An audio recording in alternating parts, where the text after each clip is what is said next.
Ya, Bapak dan Ibu, bisa dimulai pembelajaran hari ini? Ya, sebelum kita mulai pembelajaran hari ini, mari kita berdoa. Berdoa dipersilakan. Ya, duduknya sudah nyaman? Nyaman, nyaman. Ya, untuk ruangan ini menurut teman-teman, bapak-bapak dan ibu-ibu sekalian, apakah ini kurang panas atau kepanasan? Cukup lah, sudah cukup ya. Ada enak baru, punya bajunya. Bapak dan ibu sekalian, saya sebelumnya belum pernah, baru pertama kali di sini mengajar di sini, maka saya akan memperkenalkan diri. Tak kenal maka tak sayang. Ya, nama saya Atro Soeharto, dipanggilnya Atro. Untuk data diri selanjutnya saya sudah cantumkan di monitor. Mungkin Bapak dan Ibu, apakah ada pertanyaan? Ada Pak. Sebelumnya nama saya Gilang, salam kenal Pak. Ya. Bapak ini temannya udah punya anak belum? Ya, saya di sini sengaja nggak saya cantumin supaya agar kalian untuk bertanya. Ya, saya sudah berkeluarga, saya punya istri satu, cukup satu saja, dan punya anak satu, laki-laki. Ya, untuk data diri saya, kalau tidak ada pertanyaan, saya ingin mengenal Bapak dan Ibu. Mulai dari sekarang saya mulai absen dulu. Untuk absennya, apakah ada yang tidak hadir? Tidak ada Pak. Ya, kalau tidak ada, saya mulai absen. Bilang Hadir Pak. Tolari hadir, Putih Hadir. Arla Hadir. Dede Mala, Hadir. Lucy, Hadir. Imam hadir. Baik. Apakah kalian semua mengerti gambar di sini? Menurut kalian orang ini sedang apa? Komunikasi Pak. Ya, berkomunikasi. Jadi di sini sebelum kita berkomunikasi sehari-hari, manusia itu adalah makhluk sosialisasi. Sosialisasi berarti berkomunikasi. Untuk berkomunikasi, kita ada yang namanya salam pembuka. Salam pembuka dalam sehari-hari di budaya kita yaitu adalah salam, bersalaman. Untuk bersalaman dalam kehidupan sehari-hari kita sering melakukan komunikasi untuk berkomunikasi dengan orang yang pertama kita kenal. Orang yang pertama kita kenal, sebelum melakukan perkenalan kita harus gimana dulu menurut kalian? Sebelum perkenalan kita harus menunjukkan bahwa kita sehat, ceria, yang sering kita sapa yaitu senyum, salam, dan sapa. Nah, salam pembuka saat perkenalan diri diucapkan dengan gestur yang sesuai. Inilah adalah judul dan tema yang akan kita pelajari. Nah, Mas. Ya, untuk selanjutnya, Bapak dan Ibu, apakah ada yang dipertanyakan dengan judul dan tema yang saya akan bawa? Tidak ada Pak. Nah, kalau kita tidak ada, kita Bapak dan Ibu tolong siapkan buku dan alat tulisnya dan kita akan masuk ke materi. Tujuan dan manfaatnya adalah tujuannya adalah mengetahui apa itu salam pembuka saat perkenalan diri diucapkan dengan gestur yang sesuai. Manfaatnya adalah menunjukkan rasa hormat dan etika, membangun kesan pertama yang positif sebagai kontak fisik, melatih kedisiplinan dan kontrol diri. Baik, untuk selanjutnya, salam terbuka saat perkenalan diri. Diucapkan dengan gestur yang sesuai dan diucapkan dengan menggunakan bahasa Jepang. Sering disebut dengan bahasa Jepang adalah aisatsu. Aisatsu adalah salam. Untuk di Jepang, khusus negara Jepang, yaitu untuk salamnya itu berbeda dengan negara kita yang di Indonesia. Kalau di Indonesia, salamnya adalah menggunakan tangan, berjabat tangan. Sedangkan di Jepang yaitu membungkukkan badan.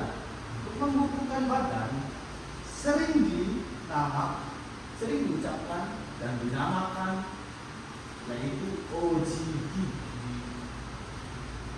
Di Jepang ada tradisi unik yang sering kamu lihat ketika bertemu dengan orang lain, yaitu membungkukkan badan sebagai bentuk salam. Budaya ini atau ojigi yang disebut ojigi yang sudah menjadi bagian tak terpisahkan dari kehidupan sehari-hari orang Jepang. Ojigi dilakukan setelah mengucapkan salam, baru membungkukkan badan. Untuk di sini apakah ada Bapak dan Ibu? Apakah ada yang ditanyakan?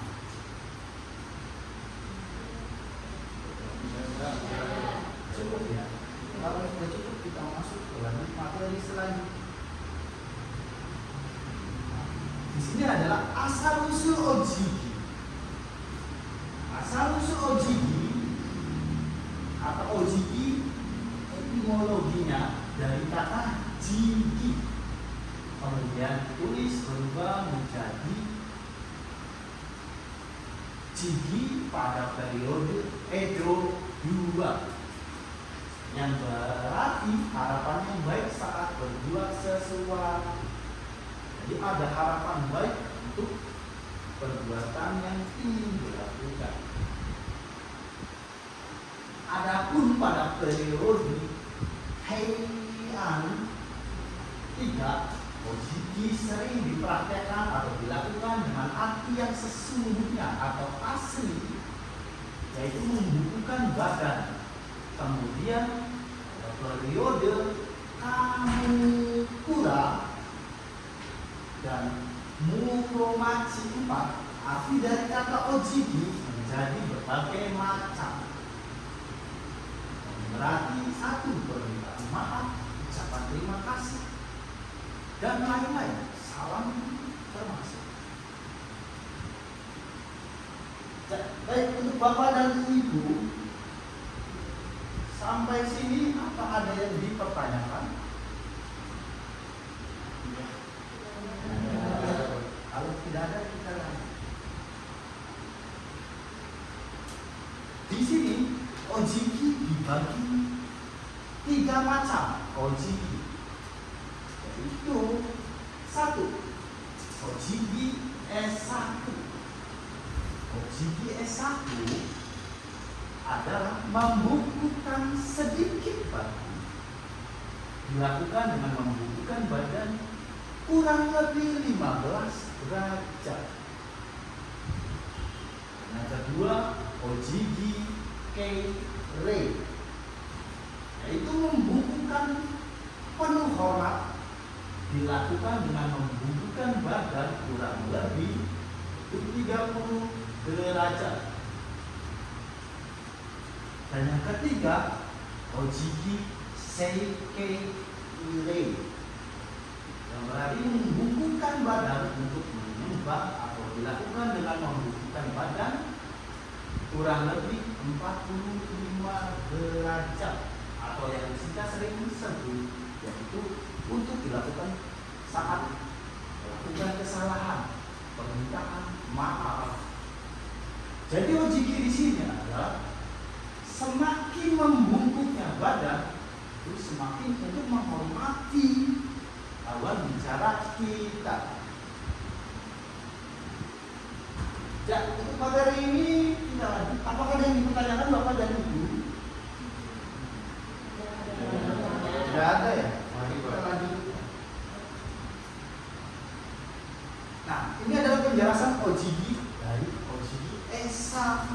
OJG S1 digunakan untuk memberi salam kepada orang yang dikenal tapi tidak akrab. Selain itu juga juga digunakan oleh atasan untuk membalas ke bawah. Tindakan OJG dari bawahan.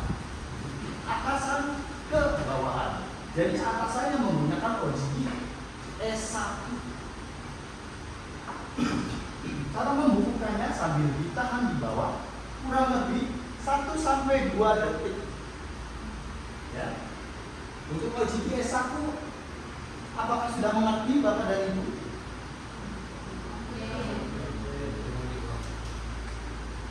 Kalau sudah mengerti kita lanjut.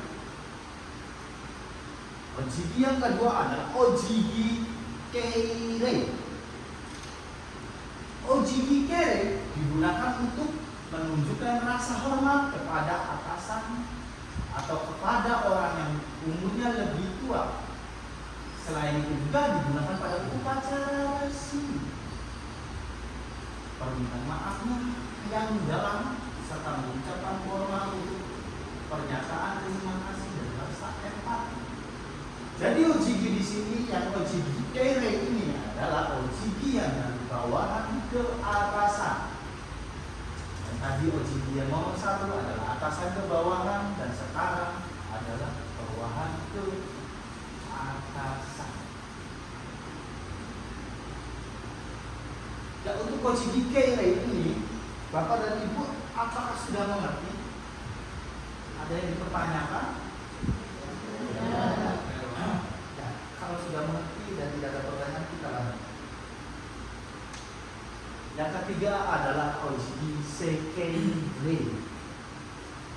OJG sekere cara membungkukkan digunakan untuk menunjukkan perasaan yang menyesal yang sangat dalam ketika melakukan kesalahan.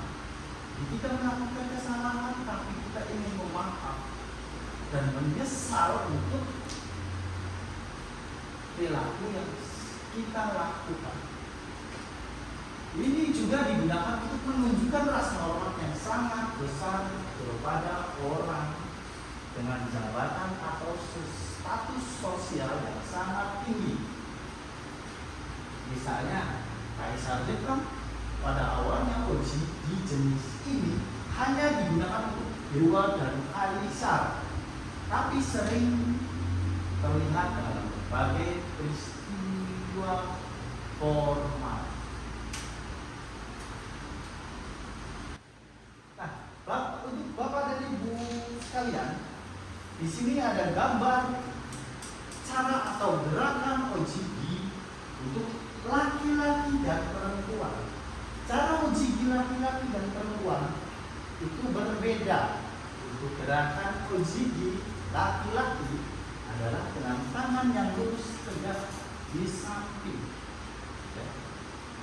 Sedangkan untuk perempuan tangannya ada di depan sambil berpegangan kedua tangannya. Setelah sesuai tangannya, baru kita bisa membungkukkan badannya. Ini bisa dimengerti? Akhirnya sudah selesai sampai sini. Jadi untuk kesimpulannya yaitu adalah dalam konteks perkenalan diri, OJG Sokai tersebut dan gerakan OJG berfungsi sebagai pembuka pintu kepercayaan. Tanpa OJG, komunikasi lisan dalam bahasa Jepang akan terasa hambar dan kurang sopan. Menguasai OJG sama pentingnya dengan menguasai kosakata bahasa Jepang itu sendiri. Dengan melakukan OJG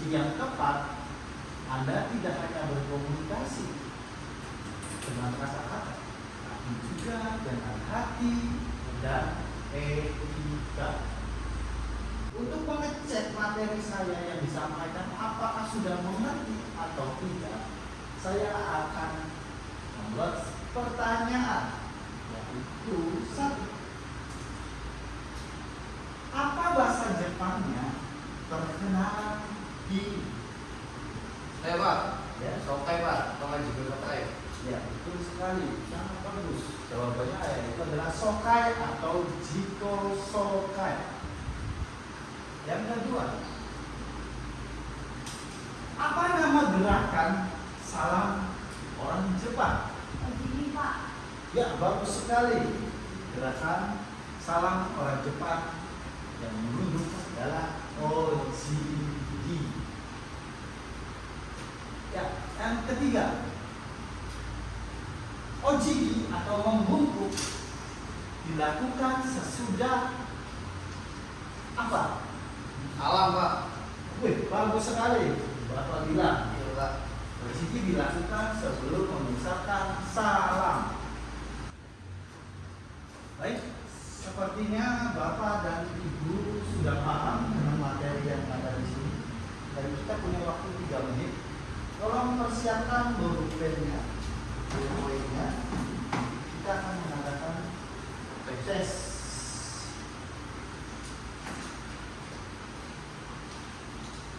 Ya.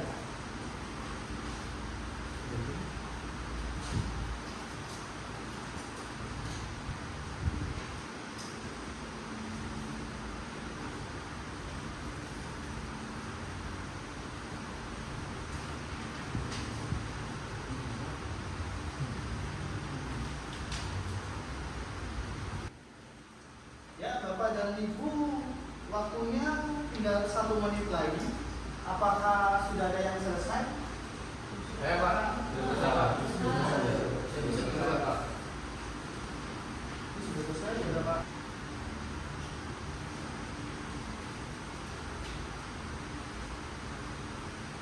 Ya.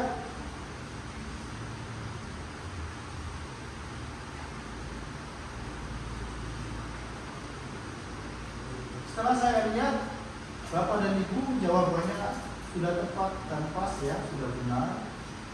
Berarti materi ini sudah sampai ke Bapak dan Ibu dengan baik ya. Ya, Bapak dan Ibu, sebelum mengakhiri sesi pembelajaran hari ini, saya ada tugas untuk Bapak dan Ibu sekalian, yaitu adalah di sini. Kapan ojigi itu dilakukan? Terus mengenai ojigi, apa pentingnya bagi kita semua? Terus nanti sesi selanjutnya tolong praktekkan gerakan ojigi. Ya, Bapak dan Ibu, nanti tugasnya kita kumpulkan besok hari dan mempraktekkan gerakan ojigi satu persatu dan mengucapkan salam dengan menggunakan bahasa Jepang yang baik dan benar. Dan mudah-mudahan untuk pembelajaran hari ini bermanfaat bagi Bapak dan Ibu. Untuk mengakhiri sesi pembelajaran ini, Assalamualaikum warahmatullahi wabarakatuh. Waalaikumsalam.